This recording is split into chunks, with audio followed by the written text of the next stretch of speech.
না 3 থেকে 4 টাকা না, আগুনটা 6 তলায় লাগছে, 11টা 7, 8 উপরের দিকে গেছে, কিন্তু নিচে আর আসতে পারে না।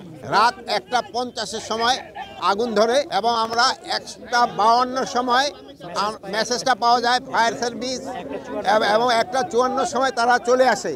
আমি আবারও বলতেছি যে আমাদের সচিবালয়ের 7 নম্বর বিল্ডিংয়ে 1:50 মধ্যে আগুন ধরে 6 তলায় এবং আমাদের ফায়ার ব্রিগেডকে 1:52 খবর দেওয়া হয় এবং তারা 1:54 থেকে তাদের কাজ শুরু করে এবং সকাল 8টায় আমাদের 8:05 আমাদের আগুন সম্পূর্ণ নিয়ন্ত্রণে আসে এবং এই ঘটনায় আমাদের ফায়ার ফাইটার একজন শাহাদাত বরণ করেছেন।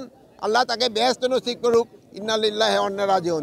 রোড অ্যাক্সিডেন্টে মারা গেছে। উনি একটা পাইপ নিয়ে সচিবালয় থেকে রাস্তা পার হয়ে দিকে আসতেছিল, এই সময় একটা ট্রাক তাকে ধাক্কা দিয়ে তারা আহত করেন এবং পরে তারা হসপিটালে নেওয়ার পরে উনি শাহাদাত বরণ করেন, ইন্তেকাল করেন।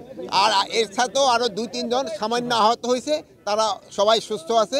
আমরা এখন ভিতরে কি হচ্ছে তা আমরা ভিতরে দেখব এবং সার্চ করার পরে কোনো কিছু পাওয়া যায় কি না আমরা আপনাদের জানাতে পারবো।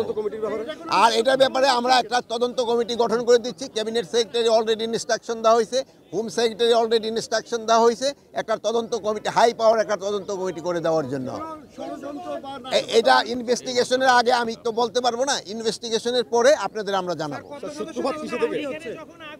এখন তদন্ত কমিটি কত সদস্য হইতে 5 জন হইতে পারে, 7 জন হইতে পারে, 9 জন হইতে পারে, 11 জন হইতে পারে। এই মুহূর্তে তো আমরা পরে আপনাদেরকে জানাই দিতে পারি।